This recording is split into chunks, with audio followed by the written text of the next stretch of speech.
తాకట్టులో ఉన్న బంగారాన్ని విడిపించి ఆ రోజు ఆన్లైన్ రేట్కు మేము కొనుగోలు చేస్తాం. అక్షయ గోల్డ్ హబ్. సముద్రం పక్కనే ఉన్న ఒక అందమైన సిటీ, చల్లని గాలులు, బీచ్, కొండలు ఇవన్నీ ఉన్న సిటీ అంటే మనకు మొదటగా గుర్తొచ్చేది వైజాగే. కానీ ఇది వైజాగ్లోని ఒక కోణం మాత్రమే. మనకు తెలియని ఆ ఇంకో కోణం గురించి ఈరోజు తెలుసుకుందాం. వైజాగ్లో పొల్యూషన్ చాలా ఎక్కువ. ఏంటి వైజాగ్ పొల్యూషన్ సెట్ అవ్వట్లేదు కదా? కానీ వైజాగ్లో రోజు రోజుకి పొల్యూషన్ పెరిగిపోతూనే ఉంది. కానీ ఆశ్చర్యం ఏంటంటే మెట్రో సిటీ అయిన హైదరాబాద్ కంటే కూడా వైజాగ్లో పొల్యూషన్ ఎక్కువగా ఉందని చాలా రిపోర్ట్స్ చెప్తున్నాయి. ఎందుకు అనేది ఇప్పుడు ఒకసారి తెలుసుకుందాం. ఒకప్పుడు విశాఖ గురించి మాట్లాడితే మనకు గుర్తొచ్చేదేంటి? Clean city, green city, beach గాలి, నగర శోభ అన్నీ కూడా పర్ఫెక్ట్గా ఉండేది. కానీ కాలక్రమేణా కొన్నేళ్ల నుంచి వైజాగ్ రూపమే మారిపోయిందని చెప్పొచ్చు. ఎందుకంటే ఇక్కడ పొల్యూషన్ గురించి రీసెర్చ్ రిపోర్ట్స్ ఒక్కొక్కటిగా రెడ్ సిగ్నల్స్ ఇవ్వడం మొదలు పెట్టేస్తున్నాయి. ఇక రెడ్ సిగ్నల్స్కి రీజన్స్ ఏంటో కాదు, ప్రస్తుతం వచ్చేసి ఫస్ట్ ఇండస్ట్రీస్. వైజాగ్ అనేది జస్ట్ బీచ్ సిటీ కాదు, it's an industrial hub. Steel plant, HPCL refinery, pharma city, NTPC, thermal power stations, port operations, ship yards, ఇలా ఎన్నో ఇండస్ట్రీస్ ఉన్నాయి. కానీ వైజాగ్లో హెవీ ఇండస్ట్రీ సిటీస్కి చాలా దగ్గరగా ఉన్నాయి. సో ఈ ఫ్యాక్టరీస్ నుంచి వెలువడే SO2, NOx డస్ట్ పార్టికల్స్ ఏవైతే ఉంటాయో రోజు గాల్లో కలుస్తూనే ఉంటాయి. ఇక రీసెర్చ్లో బయటపడింది ఏంటంటే వైజాగ్ పొల్యూషన్లో 40%కి పైగా షేర్ ఇండస్ట్రీస్దే. ఇక ఇంకో రీజన్ వచ్చేసి పోర్ట్.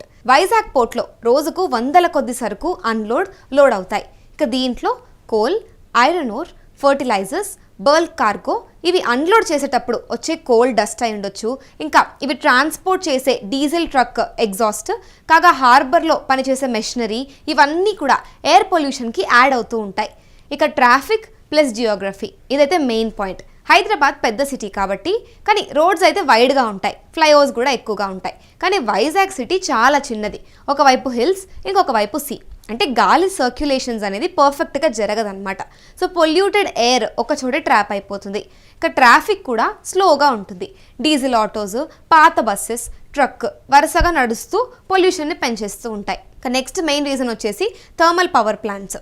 అందులో వైజాగ్ చుట్టూ ఉన్న థర్మల్ పవర్ ప్లాంట్స్ వచ్చేసి సింహాద్రి థర్మల్ పవర్ ప్లాంట్, ఇక ఎన్టీపీసీ యూనిట్స్ ఉన్నాయి. సో వీటి నుంచి వచ్చే ఎమిషన్స్ అనేవి సిటీకి చేరుతాయన్నమాట. నెక్స్ట్ వచ్చేసి ప్లానింగ్ లేకపోవడమే మెయిన్ రీజన్ అని చెప్తాను.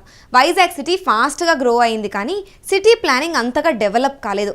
కన్స్ట్రక్షన్ దుమ్ము, వేస్ట్ బర్నింగ్, గ్రీన్ కవర్ తగ్గిపోవడం ఇవి కూడా ఎయిర్ క్వాలిటీని చాలా తగ్గించేస్తున్నాయి. ఇక హైదరాబాద్లో green Hyderabad mission, urban parks programme ఇవి కొంతవరకు పొల్యూషన్ తగ్గించడంలో అయితే హెల్ప్ చేస్తున్నాయి. ఇక కొన్ని ఇయర్స్గా రిపోర్ట్స్ చెబుతున్న దాని ప్రకారం చూసుకుంటే AQI ఫ్రీక్వెంట్లీ 120 నుంచి 150 క్రాస్ అవుతుందంట. పోర్ట్ డస్ట్ కంప్లైంట్స్ కూడా పెరిగిపోతున్నాయి. ఇక ట్రాఫిక్లో డీజిల్ యూసేజ్ హైగా ఉందని, ఇండస్ట్రీ ఎమిషన్స్ కూడా కంటిన్యూస్గా ఉన్నాయని, కోస్టల్ విన్స్ మారడం కూడా ఎఫెక్ట్ చూపిస్తుంది. ఇక వైజాగ్లో డెవలప్మెంట్ ఫాస్ట్గా జరుగుతుంది, కానీ ప్రికాషన్సే చాలా స్లోగా ఉంటున్నాయి.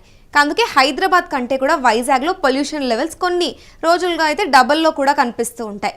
ఇండస్ట్రీలు, పోర్ట్లు, ఫ్యాక్టరీస్ ఇవన్నీ కూడా డెవలప్మెంట్కి చాలా చాలా క్రూషియల్. కానీ ఎన్వైరన్మెంట్ సేఫ్టీ లేకపోతే మాత్రం ఒకరోజు మనం సముద్రం పక్కనున్న నగరం నుంచి స్మోక్ ఫిల్డ్ సిటీగా మారే ప్రమాదం చాలా ఎక్కువగా ఉంది. వైజాగ్ పొల్యూషన్ ఎక్కువగా ఉండడానికి కారణాలు చాలానే ఉన్నాయి. ఇక సొల్యూషన్స్ కూడా మన చేతుల్లోనే ఉన్నాయి. Green buffers, strict monitoring, clean fuels, traffic control ఇవన్నీ కూడా ప్రాపర్గా ఇంప్లిమెంట్ చేస్తే మన వైజాగ్ మళ్ళీ ఒకప్పుడు ఉన్నట్టే క్లీన్, కూల్, బ్యూటిఫుల్ మళ్ళీ ఆ గ్లో అయితే తీసుకురాగలుగుతాం.